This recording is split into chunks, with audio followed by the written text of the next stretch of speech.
요즘 우리 사회에 코로나 블루란 말이 유행입니다.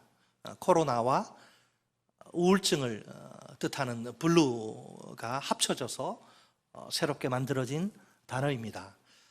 사회적 거리 두기의 영향으로 재택근무와 집콕이 점점 증가하는 그런 상황입니다. 역설적으로 뭉치면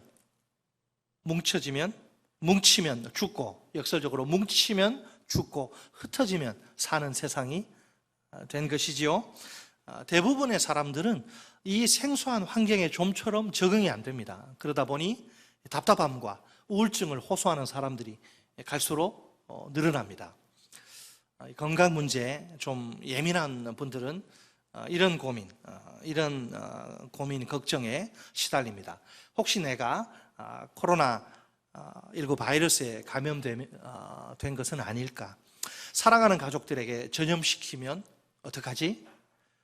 이 불안한 마음을 이기지 못해 자꾸만 먹는 것에 손이 갑니다. 그런 식으로 절제하지 못하고 계속 먹다 보면 어떻게 될까요? 뭐 뻔하죠. 당연히 눈에 띄게 체중이 확 불어나겠지요. 자칫하다간 확진자가 아니라 확진자가 될 수도 있습니다. 동의하십니까? 좀 참 많이 이렇게 먹게 되는데 이게 확 쪄버릴 수 있어요. 나중에 우리 다 모여서 예배할 때 서로 뭐 깜짝 놀라고 이러면 곤란하겠죠. 확진자, 이게 무섭습니다. 그래서 코로나 바이러스만 무서운 게 아니라 음식도 무서우니 우리가 조심해야 합니다. 분위기가 굉장히 무겁습니다. 굉장한 유머를 했는데도 지금 자, 오늘 본문을 보면 아버지 야곱이 죽자 이제 요셉의 형들은 두려움에 사로잡힙니다. 요셉의 마음이 변해서 자기들에게 보복할 것이다, 이런 염려 때문이죠. 노예로 사느라 그 꽃다운 청춘을 다 보낸 요셉이 아닙니까? 그 잃어버린 세월을 어디에 가서 누구에게 보상받는단 말입니까? 슬프게도 형들이 저지른 악 때문에 발생한 참혹한 고난의 시간들입니다. 그런데 그동안 그들의 든든한 방패막이 역할을 해주던 아버지가 세상을 떠납니다. 이제는 요셉이 앙심을 품고 원한을 갚자고 이제 덤벼들지도 모를 일입니다. 형들의 입장에선 이대로 그냥 가만히 앉아서 당할 수만은 없습니다. 뭔가 특단의 대책을 세워야만 합니다. 그들은 동생 요셉에게 이제 용서를 구하는데 이때 그들이 사용한 것은 두 가지 방법입니다. 즉 간접적인 방법과 직접적인 방법입니다. 첫째는 간접적인 방법입니다. 그들이 의지한 것은 아버지의 권위입니다. 아버지는 이 세상에 없어요. 하지만 그의 권위만큼은 아직도 유효합니다. 족장시대 그 아버지의 영향력은 실로 막강합니다. 그가 죽더라도 쉽게 이게 사라지는 것이 아닙니다. 요셉도 이제 아버지의 말이라면 듣지 않을까요? 그래서 그들은 요셉에게 메신저, 사자를 보냅니다. 아버지의 명령이야 하면서 아버지가 하지도 않았는데 거짓 유언을 이제 전달하죠. 유언을 조작한 게 이게 문서 위조한 거죠. 그 핵심 내용이 뭐냐면 그 거짓 유언의 내용이 뭐냐면 요셉의 형들인 자기들에 대한 용서예요. 본문 17절 상반절 말씀입니다. 자, 마치 이삭이 한 것처럼 야곱이 한 것처럼 너희는 이같이 요셉에게 이르라. 내 형들이 내게 악을 행하였을지라도 이제 바라건대 그들의 허물과 죄를 용서하라 하셨나니. 자, 당신 아버지의 하나님의 종들인 우리 죄를 이제 용서하소서 하매. 자, 아버지가 지금 이렇게 용서를 이제 유언으로 남겼다. 너도 그 아버지 좀 얼굴 봐서라도 용서해달라. 자, 지금 자기들의 아버지 야곱을 마치 자기들은 좀 이렇게 뒤로 빼면서 자기들의 아버지 야곱을 누구 아버지라 그럽니까? 당신 아버지라고 말하죠. 또 자기들을 뭐라고 이야기합니까? 당신 아버지의 하나님의 종들이라고 부릅니다. 그들은 이렇게 아버지 야곱의 이름 뒤에 숨으려고 한 거죠. 물론 자기들이 악을 행한 줄은 압니다. 양심의 가책은 느낀 셈이죠. 아버지 야곱의 소원이 이제 그들의 죄를 용서하는 것이라고 전하는 겁니다.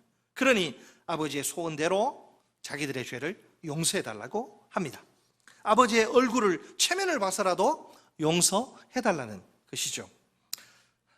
이때 요셉이 보인 반응은 무엇입니까? 보면 17절 하반절 말씀입니다. 요셉이 그들이 그에게 하는 말을 들을 때에 뭐 했더라? 울었더라.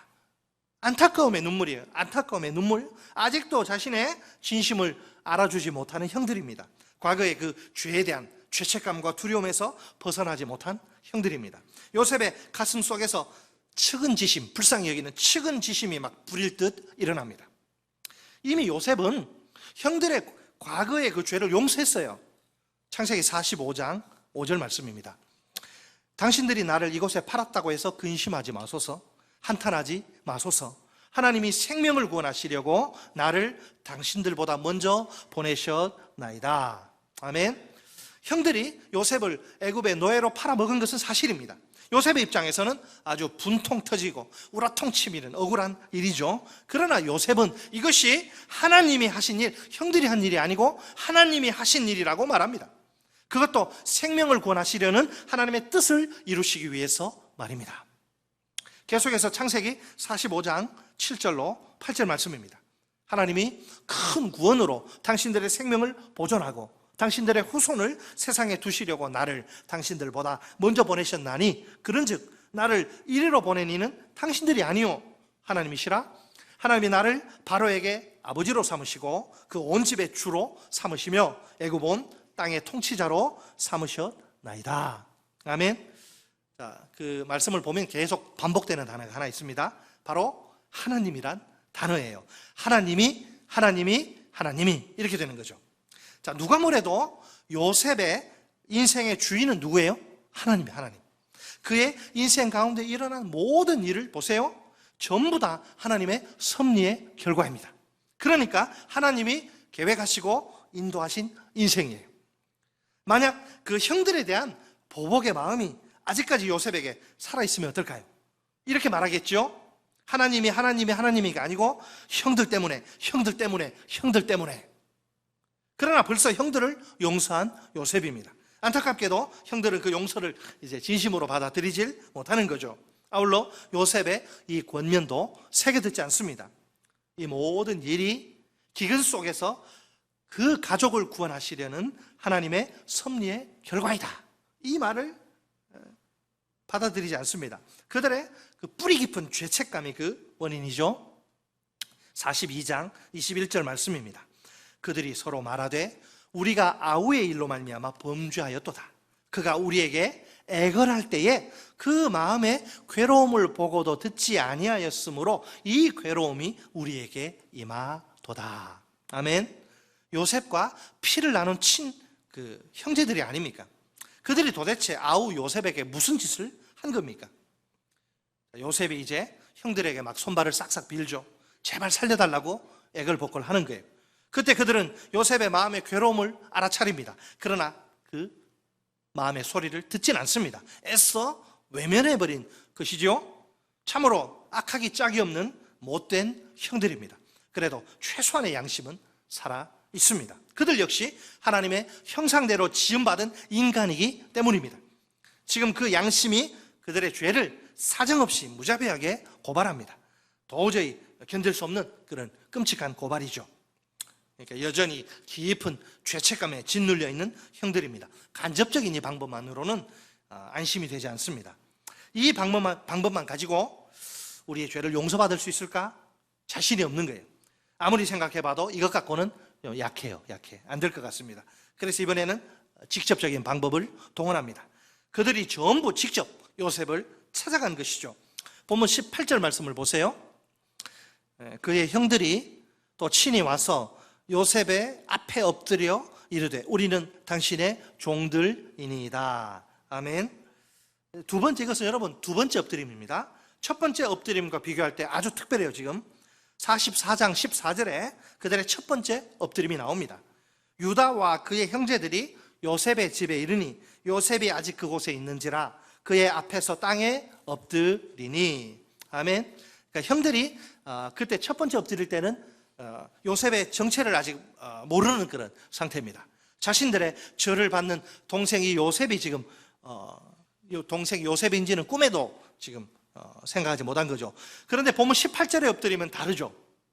자신들의 저를 받는 그 대상이 동생 요셉이란 사실을 아는 겁니다. 그런 의미에서 형들의 엎드림은 요셉의 꿈의 실제적인 성취입니다. 37장 9절 말씀입니다. 요셉이 다시 꿈을 꾸고 그의 형들에게 말하여 이르되 내가 또 꿈을 꾼즉 해와 달과 열한 별이 내게 절하더이다 하니라. 자, 그때만 하더라도 형들은 참 가소롭다, 이 녀석 뭐 잘못 먹었나, 아주 가소롭다는 반응을 보입니다. 말도 안 되는 개꿈을 지금 짓거리고 있다, 이렇게 생각한 거죠. 그러나 이것은 하나님이 요셉에게 허락하신 꿈입니다. 꿈. 드디어 이 꿈이 놀랍게 성취되고야 맙니다. 형들이 죄 용서를 간청하러 찾아와 요셉의 발 앞에 엎드리다니요. 평소 같으면 상상조차 할 수 없던 일이 아닙니까? 이 일이 요셉과 그 형들의 눈앞에 현실로 펼쳐진 것입니다. 자, 뭐라고 말합니까? 우리는 아주 그냥 바싹 엎드려가지고 우리는 당신의 종들이니이다. 자, 이건 자신들의 죄에 대한 대가를 기꺼이 치르겠다는 그런 의지의 표현입니다. 죄를 용서받을 수만 있다고 한다면 종이라도 되겠노라는 그런 말이죠. 여러분, 정상적인 상황이라면 이게 형들이 동생에게 할 소리입니까? 그러나 형으로서 뭐 체면 같은 것은 버린 지 오래입니다. 지금 죽게 생겼는데 체면이 뭔 소용입니까? 그만큼 지금 용서가 절실하고 절박한 상황입니다. 속된 말로 용서해 준다면 무슨 짓이든 다 하겠다, 뭐 그런 표현이죠. 자, 형들의 용서에 대한 간청 앞에서 요셉이 보인 반응을 보세요. 본문 19절로 21절 말씀 우리 같이 읽습니다. 19절로 21절 시작. 요셉이 그들에게 이르되 두려워하지 마소서. 내가 하나님을 대신하리이까. 당신들은 나를 헤아려 하였으나 하나님은 그것을 선으로 바꾸사 오늘과 같이 많은 백성의 생명을 구원하게 하시려 하셨나니 당신들은 두려워하지 마소서.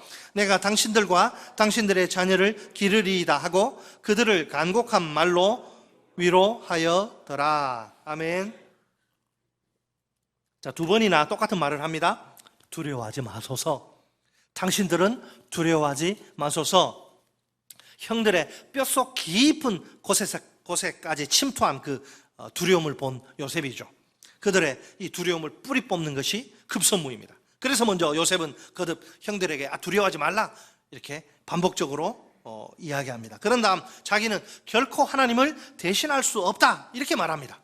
아울러 이 모든 일의 주체는 자신이 아니라 하나님이심을 밝힙니다. 끝으로 그들의 후손에 대한 양육까지 약속합니다. 그들의 그 뿌리 깊은 두려움을 제거하기 위한 배려입니다. 형들을 향한 속 깊은 사랑이 아닐 수 없습니다. 내가 하나님을 대신하리이까. 직역하면 이렇습니다. 참으로 내가 하나님의 자리에 있습니까? 참으로 내가 하나님의 자리에 있습니까? 하나님의 자리에 있지 않겠다는 말입니다. 요셉의 의도가 무엇입니까? 자신의 일과 하나님의 일을 분명히 구분하는 것이죠. 자, 만약 요셉이 형들의 악행에 대해서 나 이거 도저히 용서할 수 없다, 형들의 악행에 대해서 보복을 하면 보복할 수 있어요. 보복하면 어떻게 될까요? 그것은 하나님을 거역하는 행동입니다. 스스로 하나님의 자리에 앉는 것이나 다름이 없습니다. 보복은 죄에 대한 심판이거든요. 이것은 요셉의 일이 아닙니다. 아니, 모든 보복은 사람의 일이 아닙니다. 하나님의 일입니다. 오직 하나님께만 보복, 즉 죄에 대한 심판의 권리가 있습니다. 그 어느 누구도 그 권리를 침해할 수 없습니다. 자, 그러면 요셉의 일은 무엇입니까? 요셉이 하나님의 일과 자기의 일을 구분한다 그랬는데, 요셉의 일은 무엇이죠? 보복이 아니라 용서입니다. 용서는 요셉이 감당해야만 할 요셉의 일입니다. 아니, 여러분, 이 세상 모든 용서는 우리 사람의 일입니다. 과연 요셉의 형들이 누구입니까? 용서가 이게 어울리긴 한 사람들입니까? 그들에게는 용서가 사치예요, 사치. 도대체 그들에게 이런 과분한 용서의 사랑을 받을 만한 자격이 있습니까? 솔직히 그런 자격이라고는 조금도 없는 자들입니다. 사랑을 받기는커녕 보복을 당해야 마땅한 인간들입니다. 요셉의 소중한 꿈을 짓밟아버린 형들이 아닙니까? 요셉의 눈에서 피눈물 흘리게 한 그것도 모자라서 목숨까지, 여러분, 목숨까지 빼앗으려 하다니요. 인간적인 눈으로 보면 이 형들이 아니죠. 철천지 원수, 불구대천의 원수입니다. 도저히 용서할 수 없어요. 놀랍게도 요셉은 그런 형들을 아주 쿨하게 깨끗이 용서합니다. 입장을 한번 바꿔놓고 생각해 볼까요? 나에게 피 맺힌 한을 안겨준 사람들입니다. 실제로 이런 한 맺힌 사람은요, 그 칼을 이렇게 갈고, 제가 예전에 선교단체에서 이렇게 같이 형제들하고 교제하고 또 삶을 나누는데, 예수님을 인격적으로 만나고 나서 자기의 그 외삼촌에 대한 그 한, 날마다 칼을 갈면서 내가 죽여버리겠다고 그 용서하는 그런 이야기를 간증을 들은 적이 있는데, 자, 어쨌든 나에게 피 맺힌 한을, 내가 그 인간 때문에 우리 집이 망하고 우리 가족들이 뿔뿔이 흩어지고 식모살이하고 우리 엄마는, 애들은 그냥 보육원에 맡겨지고 피 맺힌 한을 안겨준 사람이에요. 그 사람들 때문에 내가 겪은 인생의 고통과 괴로움이 얼마나 큰지 모릅니다. 상상을 초월할 정도죠. 안 당해본 사람은 알 길이 없어요. 이런 자들이 원수가 아니면 누가 원수란 말입니까? 이런 원수들을 진정으로 용서하다니요. 이게 말이나 되는 소리입니까? 어떻게 이런 일이 가능하다는 말입니까? 자, 다시 한번 요셉의 고백을 우리 들어보세요. 20절에 당신들은 나를 헤아려 하였으나, 하나님은 나는이라고 하잖아요. 당신들은 나를 헤아려 했으나 나는, 이런 말 하지 않습니다. 당신들은 나를 헤아려 했으나 하나님은 그것을, 그 악을 선으로 바꾸사 오늘과 같이 많은 백성의 생명을 구원하게 하시려 하셨나니. 아멘. 가슴을 정말 울컥하게 만드는 감동적인 고백입니다. 한마디로 말해서 이것은 하나님의 위대한 섭리의 승리입니다. 따라서 하십니다. 하나님의 위대한 섭리의 승리. 자, 완전히 대조적인 두 가지 행동이죠. 하나는 인간의 행동, 다른 하나는 하나님의 행동. 먼저 인간의 행동입니다. 당신들은 나를 헤아려 하였으나, 요셉의 형들이 저지른 무서운 죄를 보세요. 친동생인 요셉을 죽이려고 합니다. 아무런 이유 없어요. 굳이 이유를 들자면 하나, 아버지의 사랑을 독차지한 것 정도예요. 시기심, 시기 질투가 얼마나, 이게 시기의 질투가 사람을 죽일 것까지 해요. 시기심을 이기지 못한 거예요. 그러니까 이게 지금 정당하지 못한 악행입니다. 다음으로 하나님의 행동입니다. 하나님은 그것을 선으로 바꾸사, 요셉으로서는 처음으로 당하는 인생의 위기죠. 바로 그때 하나님이 친히 개입하십니다. 분명 형들의 손에서 나온 악입니다. 그러나 하나님은 그 악을 선으로 바꾸십니다. 하나님의 선이 무엇입니까? 많은 백성의 생명을 구원하는 것입니다. 자, 여기에 요셉의 용서의 비결이 담겨 있습니다. 그것은 하나님의 섭리에 대한 믿음이에요. 어떤 믿음? 무엇에 대한 믿음? 하나님의 섭리에 대한 믿음.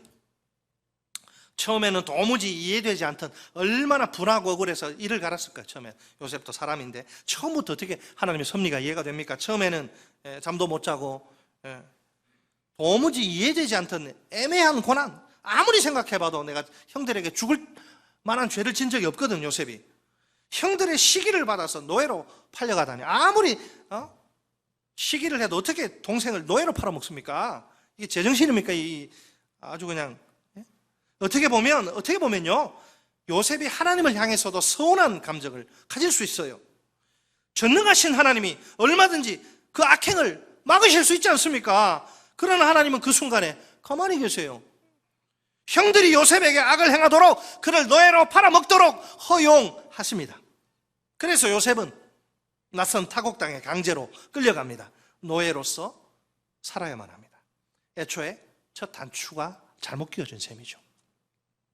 그 이후로 요셉이 당한 고난, 얼마나 여러분 고통스러운 것입니까? 우리는 창세기의 요셉 스토리를 통해 그것을 확인할 수 있습니다. 그렇다 해도 우리는 당사자가 아니라 제3자 아닙니까? 그러다 보니 우리는 제3자의 입장에 설 수밖에 없어요. 당연히 요셉의 고통이 뭐 그렇게까지 실감나지는 않습니다. 하지만 당사자인 요셉의 입장에서는 어떨까요? 정말 이건 견디기 힘든, 뼈를 깎는 무자비한 고통입니다. 이 하루 이틀 당한 고난이 아니야. 하루 이틀. 노예로 여러분 팔려갈 당시 그의 나이가 몇 세예요? 이팔 청춘 17세. 약관 20세도 안 돼. 17세 그 어린아이. 애굽의 총리 자리에 오를 때는 30세. 그러니까 그가 겪은 고난의 세월 대충 잡아도 10년 이상, 최장 13년. 아무런 이유도 모른 채 노예로 살아온 그 13년의 세월. 그 세월의 눈물과 고통과 괴로움을 우리가 어찌다 헤아릴 수 있을까요? 자, 그러나 요셉은 자신의 전 인생을 하나님의 섭리란 안경으로, 관점으로 바라봅니다. 하나님이 친히 그 놀라운 섭리의 손길로 그의 인생을 인도하신 거예요. 그러자 비로소 도무지 이해할 수 없던 인생이 해석되기 시작합니다. 도저히 풀 수 없던 수수께끼 같은 인생이 보이기 시작합니다. 그의 인생에 아무런 의미 없는 일은 단 하나도 없습니다. 모두가 하나님의 뜻을 이루는 도구입니다. 이제 그가 받아들이지 못할 일은 하나도 없습니다. 형들이 저지른 악 역시 마찬가지입니다. 그것은 단순한 악이 아니에요. 하나님의 뜻을 성취하는 도구입니다. 형들은 요셉을 해치려고 죽이려고 합니다. 그러나 하나님은 그 악을 선으로 바꾸십니다. 결국 많은 백성의 생명을 구원하십니다. 여러분, 우리 하나님 멋지지 않습니까? 요셉의 인생에 두신 하나님의 뜻은 분명합니다. 많은 백성의 생명을 구원하는 일꾼으로 그를 쓰시는 것입니다. 이 뜻을 하나님이 정하신 그 계획 절차에 따라 직접 이루어 가십니다. 그 과정 속에 뭐가 있느냐? 형들의 악행이 있습니다. 고난의 세월도 있습니다. 하지만 그 악행이, 그 고난이 하나님의 뜻이 성취되는 것을 막을 수는 없습니다. 하나님의 섭리의 손길이 요셉의 인생을 꽉 붙들고 계시기 때문입니다. 여러분, 요셉처럼 하나님의 섭리를 받아들이는 믿음이 중요합니다. 그러면 그 인생 가운데 원망이나 불평이 들어설 자리가 없습니다. 복수? 나를 애매히 내 눈에서 눈물 흐르게 하고 애매히 나를 공격하고 한 그런 사람들에게 복수? 복수는 꿈도 꿀 수 없습니다. 하나님의 섭리는 하나님의 뜻이란 분명한 목표를 향합니다. 지금 주어진 삶 속에서 여전히 하나님의 섭리는 ing, 현재 진행형입니다. 결코 중단되지 않는, 끊어지지 않는 하나님의 섭리입니다. 여러분, 이 세상에, 코로나 바이러스도 마찬가지고, 이 세상에 하나님의 섭리의 손길을 벗어난 인생은 없습니다. 우리 인생 가운데 하나님의 섭리와는 상관없이 흐르는 시간이란 없어요. 단 1분, 1초도 없습니다. 모든 시간이 다 하나님의 섭리 아래 있습니다. 우리 인생 속에 하나님의 섭리의 테두리를 벗어나 발생하는 사건 없습니다. 단 하나의 사건도 없습니다. 모든 사건이 전부, 모든 시간과 모든 사건, 모든 상황, 모든 환경이 전부 하나님의 섭리 안에 들어 있습니다. 자, 그렇다면 우리 인생을 놓고 볼 때 정말 중요한 것이 무엇일까요? 여러분, 우리 인생에서 정말 하나님의 섭리라는 관점으로 보면 우리 인생에서 정말 중요한 것이 무엇일까요? 개인적인 꿈이나 목표 성취되는 것입니까? 실제로 많은 사람들이 그렇게 생각합니다. 그러나 하나님의 생각은 다릅니다. 자, 이런 질문 어떻습니까? 우리 인생에 있어서 하나님께 중요한 것은 무엇입니까? 하나님의 뜻이 이루어지는 것입니다. 이 뜻을 이루어 가시는 방법 전적으로 하나님께 달려 있습니다. 요셉의 인생을 보세요. 요셉의 인생을 보세요. 자신의 의지, 뜻과는 상관없이 흘러가지 않습니까? 사실 우리는 인생 가운데 밝은 날이 가득하기를 소망합니다. 어두운 날은 될 수 있는 대로 피하고 싶어 합니다. 거의 모든 인간의 본능이라고 할 수 있습니다. 그러나 우리가 마주치는 현실은 어떻습니까? 전도서 7장 14절 말씀입니다. 형통한 날에는 기뻐하고 곤고한 날에는 되돌아보아라. 이 두 가지를 하나님이 병행하게 하사 사람이 그의 장래 일을 능히 헤아려 알지 못하게 하셨느니라. 아멘. 우리 삶 속에 형통한 날, 즉 밝은 날만 있는 게 아니에요. 때로는 공고한 날, 즉 오늘날과 같은 어두운 날도 있습니다. 형통한 날에는 뭐 하라? 기뻐하라. 기뻐해야 합니다. 곤고한 날에는 되돌아 보아야 합니다. 하나님이 형통한 날뿐만 아니라 곤고한 날도 만드신 거예요. 어느 누구도 자기의 미래에 대해 아무것도 알지 못하게 하도록 말입니다. 그래서 우리는 언제 우리에게 형통한 날이 올지 모릅니다. 또 언제 곤고한 날이 닥칠지 예측할 수 없습니다. 삶의 불확실성이죠. 그럼에도 불구하고 우리에게 확실성도 있어요. 불확실성만 있는 게 아니라 확실성도 있습니다. 하나님의 섭리가 항상 우리의 전 인생을 붙들고 있다는 사실입니다. 이것이야말로 틀림없는 사실입니다. 그래서 우리가 언제나 확실히 믿을 수 있습니다. 우리 인생 가운데 곤고한 날이 찾아오지요. 네. 그때 그 고난 그 자체만을 바라보면 곤란합니다. 그러면 원망과 불평이 터져 나옵니다. 낙심과 좌절이 우리를 사로잡습니다. 그 고난을 통해서도 우리 하나님이 여전히 일하시지 않습니까? 이 하나님의 섭리의 손길을 우리가 바라보아야 합니다. 고난을 당하는 우리 현실이 중요한 게 아닙니다. 그 고난을 통해 마침내 하나님의 뜻이 이루어진다는 사실이 중요합니다. 그러므로 하나님의 섭리를 믿는 우리 모두에게 절망이란 있을 수 없습니다. 분명 우리 인생 가운데 의미 없는 일이나 사건은 전혀 없습니다. 하나님이 도구로 쓰시지 못할 일은, 못할 것은 하나도 없습니다. 악이 무슨 소용이 있어요? 악까지도 사용하셔서 선을 이루시는 하나님이 아닙니까? 여러분, 악이 뭐예요? 악은 원래 그냥 악일 뿐입니다. 그 이상도 그 이하도 아니에요. 거기서 우리가 무슨 의미를 발견할 수 있단 말입니까? 아무런, 우리가 인간적인 눈으로 보면 아무런 유익이 없어요. 고난, 아무런 유익이 없죠. 그런데 하나님은 그 악을 선으로 바꾸십니다. 그렇다면 악 이외의 것은 가장 나쁜 악, 이 악조차도 선으로 바꾸실 능력이 있으신 하나님. 그 악 말고 악보다 조금 덜한 것들 많잖아요. 그런 거는 두말할 필요도 없어요. 모두 다 하나님의 손에 들린 하나님의 도구들입니다.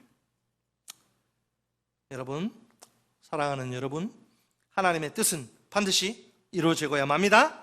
그 어느 누구도 하나님의 뜻을 꺾을 수는 없습니다.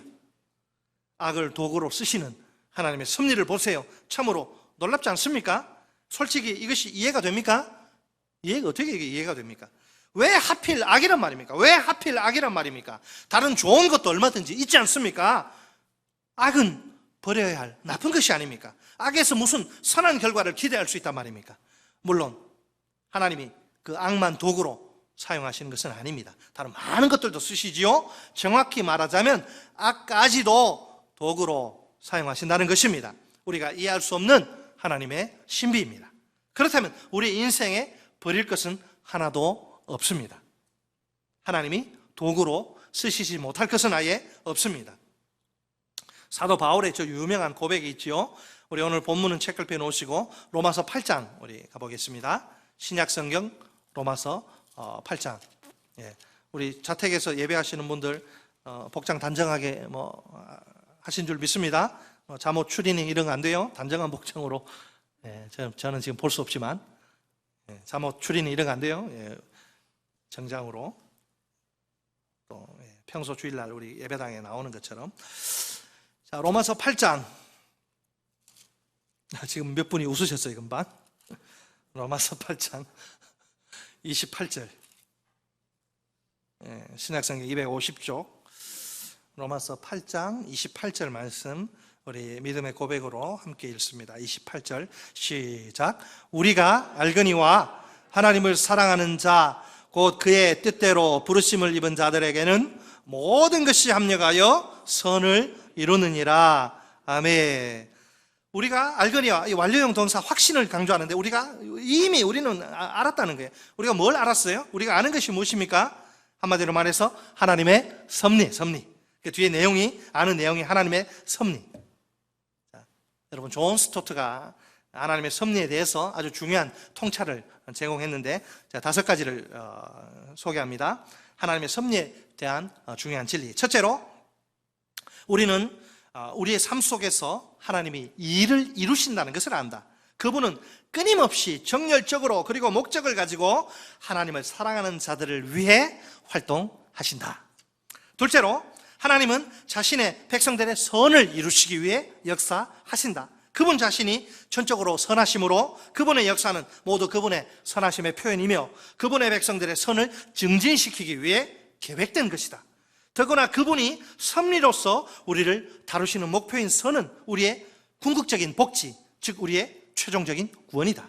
셋째로, 하나님은 모든 것에서 우리의 선을 이루시기 위해 역사하신다. 이 세상에서 부정적인 모든 것이 하나님의 영원한 목적을 시행하는 데 긍정적인 역할을 감당한다. 하나님의 압도적이고 지배적인 섭리를 능가하는 것은 아무것도 없다.